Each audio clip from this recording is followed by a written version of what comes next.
রাহাতের বয়স যখন 2 বছর তখন তার মা মারা যায়। তার বয়স যখন 8 বছর তখন সে তার বাবাকেও হারায়। রাহাতের দাদা তাকে একটি চার্চে রেখে আসে। ফাদার এই এতিম ছেলেটিকে বড় করতে থাকে। এখন রাহাতের বয়স প্রায় 25 পেরিয়ে। এতিমখানা থেকে বের হয়ে সে এখন একটা ভালো চাকরি করছে, আর তাই সেই ফাদার তাকে বলছে বিয়ে করার কথা। ফাদার, আপনি তো জানেন আমার বাবা মা বেঁচে নেই। আমার কাছে কোন বাবা তার মেয়েকে তুলে দেবে? দেখো রাহাত, তুমি পরিবার ছাড়া বড় হয়েছ, আর তাই আমার ইচ্ছা তুমি পরিবার তৈরি করে নিজের জীবনটা সাজাও। এভাবে তো চলতে পারে না। তোমার স্ত্রী সন্তানের প্রয়োজন আছে, আর তাই আমি আমার বন্ধুর মেয়ের সাথে তোমার বিয়ে ঠিক করেছি। মেয়েটার নাম আয়না। আয়না? এ আবার কেমন নাম? বড় অদ্ভুত নাম তো। তাহলে তো আপনার কথা মতো মেয়েটাকে একবার দেখতে যেতেই হয়। কিন্তু আমার মতো একটা ছেলের কাছে কেন আপনার বন্ধু তার মেয়েকে বিয়ে দেবে? আমার বন্ধুর মেয়ে এ কারণে বলছি না। আয়নার মতো মেয়ে এই পৃথিবীতে একটাও নেই। সে দেখতে যেমন সুন্দর তেমনই গুণবতী। এবার বিশ্ববিদ্যালয় থেকে গ্র্যাজুয়েশন কমপ্লিট করেছে, কিন্তু একটা সমস্যা আছে। সমস্যা তো অবশ্যই একটা রয়েছে, তা না হলে আপনি আমার কথা কেন এড়িয়ে যাচ্ছেন? আমি আপনাকে বারবার প্রশ্ন করছি, আমার মতো একটা এতিম ছেলের কাছে আপনার বন্ধু তার মেয়েকে কেন বিয়ে দিতে চাচ্ছে, কিন্তু আপনি আমার প্রশ্নের কোনো উত্তরই দিচ্ছেন না। সমস্যা হচ্ছে আয়নার চোখ। আয়নার চোখের মনি লাল। আমাদের পৃথিবীতে মাত্র কিছু পার্সেন্টেজ মানুষের চোখের মনি লাল হয়। আয়না তার মধ্যে একজন, আর তাই কেউ তাকে বিয়ে করতে চাচ্ছে না। চোখে দেখতে পেলেই হলো। চোখের মনি লাল, নীল না গোলাপি সেটা অবশ্যই বড় কথা না। আমি আপনার বন্ধুর মেয়েকে দেখতে যাব, আশা করি আপনি আমার সাথেই যাবেন। এর পরের দিন রাহাত এবং চার্চের ফাদার মিলে আয়নাকে দেখতে গেল। আয়নাকে রাহাতের তেমন একটা বেশ খারাপ লাগলো না। দেখতে বেশ সুন্দরী, চোখের মনি সামান্য লাল। এটা হয়তোবা পৃথিবীর কিছু কিছু মানুষের রয়েছে, আর তাই রাহাতের তাকে বেশ পছন্দই হলো। এবং তার শ্বশুর ওসমান সাহেবকেও রাহাতের বেশ ভালোই লাগলো। দেখো ফাদার, তুমি তো ছোটবেলা থেকেই আয়নাকে দেখছো। আয়না খুবই লক্ষ্মী একটা মেয়ে, খুব ভালো একটা মেয়ে। ওর চোখের সামান্য একটু সমস্যাই রয়েছে। এই সমস্যাটুকুর জন্যই ওকে বিয়ে দিতে পারছি না। তাছাড়া রাহাতকেও আমি ছোটবেলা থেকেই চিনি। সে খুব ভালো ছেলে, সে তার জীবনে অনেক উন্নতি করেছে, আর তাই আমার একমাত্র মেয়েকে আমি রাহাতের মতো যোগ্য ছেলের হাতেই তুলে দিতে চাই। আমি চাই এই বিয়ের কাজটা তাড়াতাড়ি সেরে ফেলতে। কি রাহাত, তোমার কোনো আপত্তি নেই তো? না, আপনাদের যেটা ঠিক মনে হয় সেটাই করুন, আমার কোনো আপত্তি নেই। এরপর ধুমধাম করে রাহাত এবং আয়নার বিয়ে হয়ে গেল। বাসর রাতে আয়না এবং রাহাতের প্রথম কথা হলো, কিন্তু আয়না যখন তার ঘুমটা সরালো তখন রাহাত কিছুটা অস্থির হয়ে পড়ল। তার মনে হলো কোথাও কিছু একটা গোলমাল হচ্ছে। আয়না ঠিক এই পৃথিবীর মেয়ে নয়, কারণ এই পৃথিবীর মেয়ে কখনোই এতটা সুন্দর হতে পারে না। কি ব্যাপার, চুপচাপ বসে আছো যে? তোমার কি আমাকে পছন্দ হয়নি? আমি খুব ক্লান্ত, এখন ঘুমিয়ে পড়ুন। আজকে আমাদের স্পেশাল একটা রাত, আর তুমি কিনা আমাকে ঘুমিয়ে যেতে বলছো? দাও তোমার হাতটা, আমার কাছে দাও, একটু ধরি। রাহাত যখন আয়নার হাত ধরতে গেল তখন সে প্রচন্ড রেগে গেল। বলছি না আমার হাত ধরবি না? হাত কেন ধরেছিস? তাড়াতাড়ি হাত ছাড় বলছি। হাত না ছাড়লে কিন্তু তোকে আমি শেষ করে ফেলবো, তোকে আমি খুন করে ফেলবো। আয়নার এমন ব্যবহারে রাহাত চমকে উঠল। আয়নার সারা শরীর সাদা হয়ে জ্বলতে শুরু করলো, আর তার চোখ টুকটুকে লাল হয়ে গেল। দেখে মনে হচ্ছিল সে এখন আর মানুষ নেই, সে ভয়ঙ্কর কিছু একটাতে পরিণত হচ্ছে। কি ভয় পেয়েছিস? আমাকে ভয় পাওয়ার কিছু নেই, আমি তোদের মতোই মানুষ, তবে আমি আয়না জগতের মানুষ। আমি এই পৃথিবীর কেউ নই, কথা দিচ্ছি। আমি তোর কোনো ক্ষতি করব না।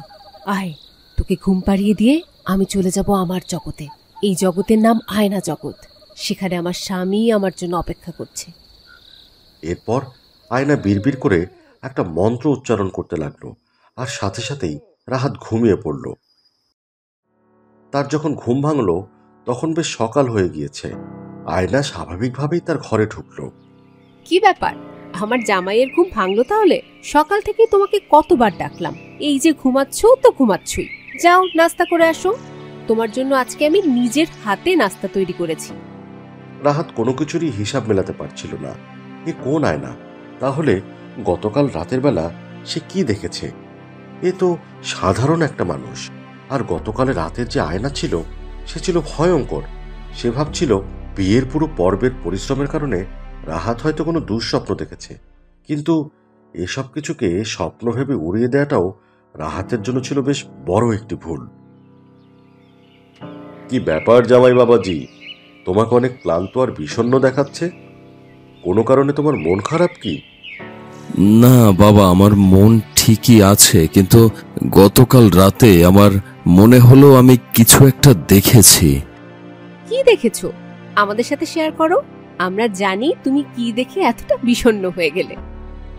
আমি ঠিক বুঝিয়ে বলতে পারবো না, কিন্তু কিছু একটা সমস্যা তো এই বাড়িতে রয়েছে, সেটা আমি বুঝতে পারছি। না বাবা, আমাদের বাড়িতে কোনো সমস্যা নেই। তুমি হয়তো কোনো স্বপ্ন টপ্ন দেখেছ। আসলে বিয়ের দিন সব ছেলে মেয়ের উপরে প্রচণ্ডই চাপ যায়। মানসিক এবং শারীরিক চাপে শরীর অবসাদগ্রস্ত হয়ে পড়ে, আর সেজন্য মস্তিষ্ক বিভিন্ন রকমের জিনিস দেখতে শুরু করে। আজকে তোমার আর বাইরে যাবার দরকার নেই। আমি আয়নাকে বলে দিচ্ছি, সে যেন ভালোভাবে তোমার দেখাশোনা করে। এরপর সন্ধ্যাবেলা আয়না যখন তার আগের রূপে ফিরে এলো, একদম চুপচাপ, চোখগুলো লাল টকটকে। সে রাতে একটা শরবতের গ্লাস নিয়ে রাহাতের কাছে উপস্থিত হয়ে বলল, এটা বাদাম আর দুধের শরবত, খেতে অনেক স্বাদ, এটা খেয়ে নাও। শরবতের গ্লাসটা আমি রেখে যাচ্ছি বাইরে, তুমি তাড়াতাড়ি পাঞ্জাবি পরে রেডি হয়ে নাও, আমরা বাইরে খেতে যাব। রাহাতের কাছে সবকিছু বেশ অস্বাভাবিক লাগছিল, আর তাই সে বুঝতে পারল এবার শরবতের মধ্যে হয়তো কিছু একটা থাকতে পারে। তাই সে শরবতটা খেলো না। শরবতটা জানালা দিয়ে ফেলে দিয়ে সে খালি গ্লাসটা টেবিলের উপর রেখে দিল। আমাদের যা করতে হবে তা খুব তাড়াতাড়ি করতে হবে, হাতে একদমই সময় নেই। একে হত্যা করে এর লাশটি আমাদের চলে যেতে হবে আয়নার জগতে। আমাদের জগৎ আয়নার জগৎ। আমরা শুধুমাত্র পৃথিবীতে ফিরে আসি এই রকম মানুষকে হত্যা করার জন্য, আর বেছে বেছে এমন মানুষকেই হত্যা করতে হবে যাদের কোনো পরিবার নেই। তুমি ঠিকই বলেছো বাবা, আমাকে দ্রুত কাজটা শেষ করতে হবে। এর আগেও তো আমরা অনেক মানুষকে নিয়ে আমাদের জগতে চলে গেছি। এই ছেলেটাকে নিয়ে আমি কিছুটা ভয় পেয়েছিলাম, কারণ আগের ছেলেগুলো ছিল অশিক্ষিত, কিন্তু এই ছেলেটা বেশ পড়াশোনা জানা ছেলে। যদি একবার আমাদের লাল চোখ নিয়ে গবেষণা করতে শুরু করে তাহলে তো সব কিছু বের করে ফেলবে। ও তো জেনে ফেলবে আমরা শয়তানের উপাসক, আর আমরা এই জগতের মানুষ নই, কারণ পৃথিবীর কোনো মানুষের চোখ কখনোই লাল হতে পারে না। কিন্তু বাবা, তুমি তো বলেছিলে ফাদার তোমার বন্ধু, তাহলে সে জানে না আমরা আসলে কি?